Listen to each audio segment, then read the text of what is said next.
no sé. Ya les Ah, comenté yo que no hay un estudio, ¿no es cierto?, concreto en cuanto a especies heliófita, hemi y esiófita, digamos, de la selva. claro. Así que no te puedo decir. Aparte no Bien. te voy a preguntar lo que no te enseñé. Bien, ¿Mm? profe. Otra consulta, profe, ¿se acuerda del gráfico de calidad de sitio del Chaco, de cuando hablábamos de Rodale? Ajá, sí, era un Y que ejemplo. en el ejemplo de los quebrachos, las asociaciones de quebrachos, pero lo que no me Ujú, quedaba muy en claro fue cuando estaba en los lugares más bajos, creo yo que en esos lugares había anegamiento, eran suelos pesados, crecían de sí, una determinada forma los individuos, y cuando estaba en sí, altitudes o en lugares no tan cercanos a las napas freáticas, era mejor la calidad de sitio porque los portes eran más grandes, más vigorosos. sí, Bueno, eso sí. no lo entiendo muy bien, por qué, cómo sería la calidad del sitio de Chaco. ¿Sería todo referencia a las napas freáticas, que si están cerca hay un suelo No, menos no vaya todo desarrollado? no todo a la napa freática. En el Chaco hay napas muy profundas. Sí, Lo que pasa de que hay paleocauces, o sea, cauces de ríos, ¿no es cierto? Que antes eran cauces y ahora dejaron de tener esa actividad. Y bueno, a sí, veces cuando llueve, se junta el agua y produce, ¿no es cierto?, lugares anegadizos sí, que ahora le llaman los humedales, cuando se mantienen, ¿no es cierto?, con agua. Hay algunos que se mantienen con agua, otros se van y se secan después, ¿no es cierto?, de la época de lluvia. Entonces ahí vos vas a tener una calidad de sitio distinta a las partes más altas o a suelos, ¿no es cierto?, más desarrollados. Entonces, en caso de los suelos desarrollados, vos vas a tener, por ejemplo, suelo limoso, arenoso, y vas a tener una vegetación clímax, que se llama, antes le decíamos vegetación clímax del Chaco, que son los dos quebrachos acompañados, o sea, el quebracho colorado y el quebracho blanco. ah, bien, bien, Acompañado, ¿no es cierto?, por el guayacán, el algarrobo negro, el mistol, bueno, etcétera. En cambio, en las partes bajas donde se inunda, vas a tener suelo pesado, o sea, suelos arcillosos. Entonces vas a tener otro tipo de vegetación. A pesar que llueve lo mismo, ¿no es cierto?, en las zonas del Chaco, vos vas a tener otro tipo de vegetación donde van a predominar, digamos, los palos santos, los quebrachos blancos, pero ya no son árboles muy altos ni de grandes diámetros, sino todo lo contrario, son más bien bajos y de diámetro fino, pero hay una alta densidad. Y en cambio, en la parte intermedia, ¿sí?, entre la parte de suelos desarrollados y de suelos bajos, ahí vas a tener palos santos, quebrachos blancos, ¿no es cierto?, de mejor altura y de mayores diámetros. Esas diferencias, mira, de suelo te está diciendo la calidad del sitio ah, bien. en Gracias, función, ¿no es profe. cierto?, de la altura que tenemos de los mismos individuos. Cuando estamos hablando de calidad de sitio, siempre hacemos referencia a la misma especie, ¿no? Ah, bien, bien. Gracias, profe. No, de nada.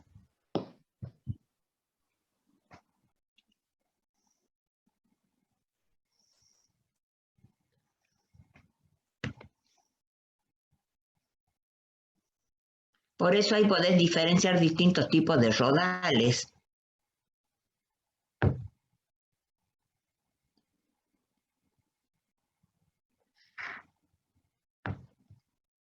Profe, ya que nadie está preguntando, le hago otras preguntas para sacarme todas las dudas. Sí, más vale, pregunte. Profe, dio con las parcelas circulares que tenían distintas medidas. No sé Sí. si se acuerda. Vio que la medida más No. grande era un radio de 17,84 metros. Pero eso no me queda muy claro porque creo que lo anoté mal. Las medidas más chicas eran para los brinzales. Cuando tengo un radio de 1,95 m, son para brinzales o para fustales. Porque No, creo que no te estaba al preocupes. revés. No te preocupes con las medidas, eso era a modo de ejemplo. La ley no establece que tenga que tener ciertas medidas, eso depende de cada trabajo. ¿Sí? Un radio de 17 metros te da una parcela de 1000 metros cuadrados, 17, algo Sí, era, te da una sí, parcela de 1000 metros cuadrados. Y radios bien, y menores, ese, bueno, y en ese caso medían DAP mayores a 20, creo, o a 30, pero era a modo de ejemplo. Y después claro, hacían parcelas más chicas, en las cuales miden diámetros menores, y otra más chiquita para medir las plántulas, para medir regeneración. claro. Entonces, profe, en modo general vendría a ser lo más grande, o sea, los diámetros más grandes vendrían a ser para los fustales, las medianas para latizales y los más chicos para brinzales. Pero ese es un ejemplo, no significa que Claro. siempre va a ser No, no, así. por eso, porque en las parcelas cuadrangulares o rectangulares también es así. Yo para Sí, medir pastura, si tengo una parcela de 20 por 50 metros, agarro Ujú. de 5 por 5 metros y mido la pastura ahí. Entonces Sí. vendría a ser algo parecido. Sí, sí, sí. A ver, ahora si Ah, encuentro la diapositiva, la pongo. bueno, ustedes piensan Así más que fácil. solamente en regeneración se mide la altura. Entonces, si vos tenés que medir altura digamos, de las plantitas re chiquititas, no podés trabajar en una parcela grande porque te vas a perder. Entonces, por eso se trabaja en parcelas reducidas. claro, porque las parcelas veo que se puede elegir a una orilla de una o contraria a las parcelas grandes, como el Sí, al sí, sureste y al noroeste. así Ah, es. bien, bien, profe, gracias. De nada.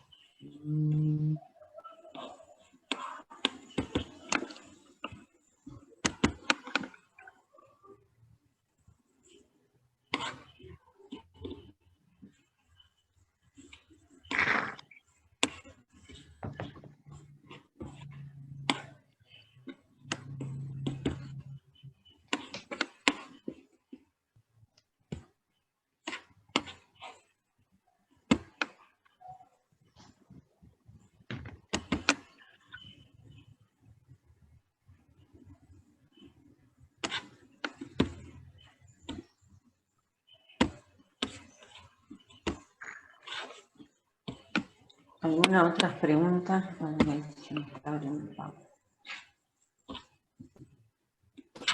Profe, yo tengo una pregunta más. Cuando hablábamos de restauración ecológica, teníamos un gráfico que en el eje X marcaba, por ejemplo, diversidad y en el eje Y podía ser biomasa o producción. Nosotros, si realizamos la rehabilitación de algún ecosistema, ¿podemos tener en algún momento una cantidad de biomasa al ecosistema de referencia? ¿Podemos tener qué? Una biomasa. Sí, igual al ecosistema de referencia. Si vos tenés igual al de referencia, no vas a hacer restauración. Ahora, no solamente en cuanto a biomasa, sino en cuanto a composición específica, ¿no? Tenés que tener cuidado. Acordate que te habla de productividad, de biomasa y de estructura, ¿sí? Cualquiera de esos parámetros. Si vos tenés un ecosistema igual al de referencia, no vas a ir a hacer restauración porque es el mismo.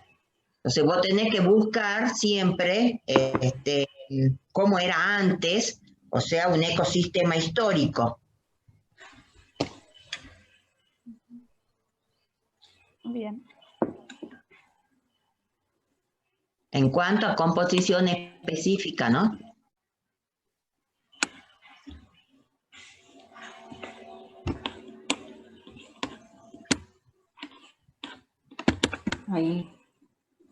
Ahí comparto la pantalla para Emanuel, a ver si se ve.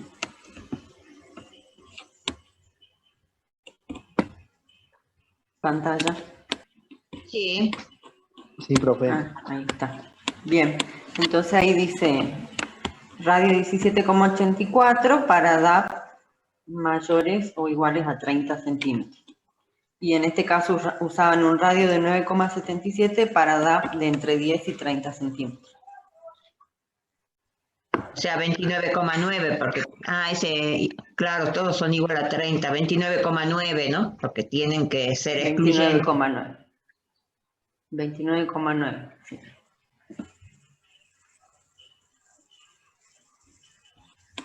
Sí, sí. Y Profe, la parcela, la chiquita, ¿cuál era? ¿Vos te acordás las dimensiones? ¿Era 1,9? No me acuerdo ese No me número. acuerdo. sí, 1,92. Algo así, ¿no? Ese es para regeneración. Ah, bien, bien. Siempre que tengan que evaluar regeneración, porque si no necesitan hacer una evaluación de regeneración, no se hace. Claro.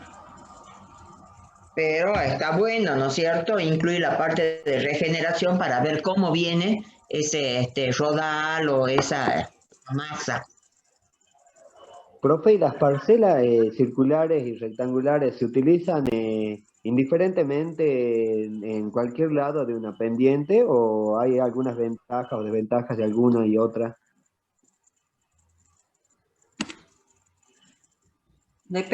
También depende de dónde estés trabajando, ¿sí? Y de lo que sea más cómodo. Hay personas que prefieren circulares o hay lugares donde la misma pendiente, como vos decís, o hay un curso de agua o algo y te conviene hacer parcelas rectangulares.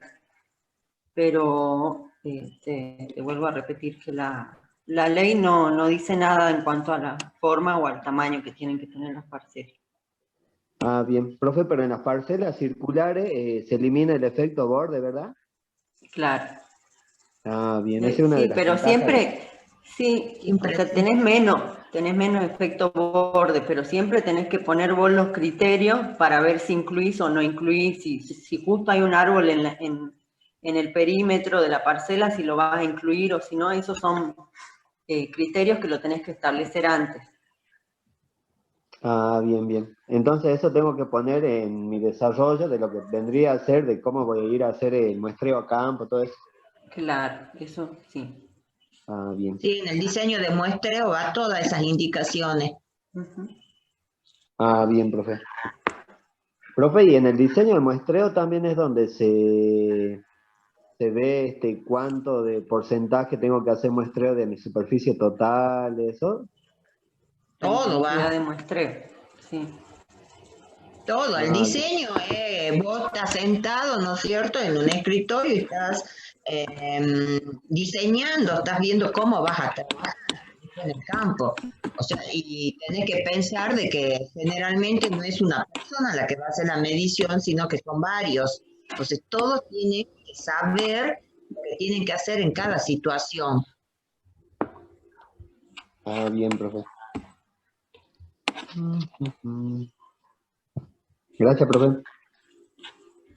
Interpretarlo, si vos ya estudiaste, ¿no es cierto?, los métodos, ya viendo el gráfico te das cuenta. ¿Por qué Claro. empieza uno cuando se hace, llegó el turno y por qué, ¿no es cierto?, el otro, digamos, vos vas a tener un periodo de regeneración cuando hay todavía masa boscosa? Ah, bien. Profe, y lo que sí no me quedaba muy claro, o todavía no lo vi bien, debe ser, ¿cómo se determina la intensidad de un raleo? Eso no me acuerdo. Eso es lo que vimos el lunes. Sí, O sea, ¿no te acordás cómo determinar la intensidad? sí. Uh-huh. Pero sí te acordás cómo determinamos, ¿te acordás que el lunes lo vimos como por paso, digamos? Lo primero que tenemos que saber es cuándo íbamos a hacer el raleo. Después, Sí, la intensidad, que teníamos que conocer el área basal óptima. sí, Y hacíamos una diferencia con el área basal actual. O sea, área basal actual menos área basal óptima. Sí, Y ahí obteníamos el área basal excedente. ¿Eso te acordás? ¿Lo sí, viste? sí, Bueno, bien, vamos bien hasta ahí. Entonces, ese área basal excedente me da un número en metros cuadrados por hectárea, ¿no es cierto? Área sí, basal. Pero, si yo les digo a ustedes, vayan al bosque y corten 20 metros cuadrados por hectárea, y no les doy ninguna otra pista, no les estoy diciendo nada, digamos. En cambio, a eso hay que llevarlo a valor de números de árboles, ¿no es cierto? A ver qué cantidad de árboles representan. Para eso lo que vamos a hacer es sacar un DAP medio sí, de todos los árboles que medimos en la forestación. Con ese DAP, a ese DAP medio lo llevamos a una sección normal media, ¿sí? Pi sobre 4 sobre ese DAP medio al cuadrado, y vas a obtener una sección normal promedio, digamos, ¿no es cierto? Que corresponde a un individuo.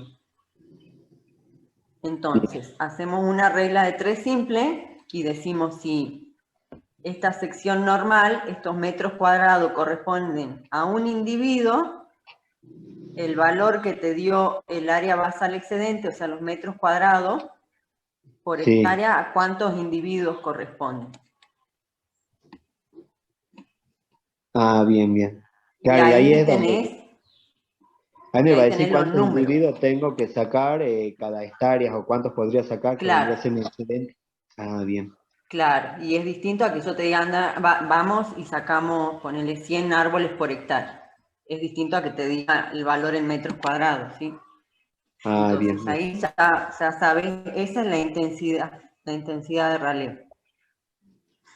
Son Ah, los bien, números profe. de árboles que tenés que ralear. Listo, profe. Gracias. De nada.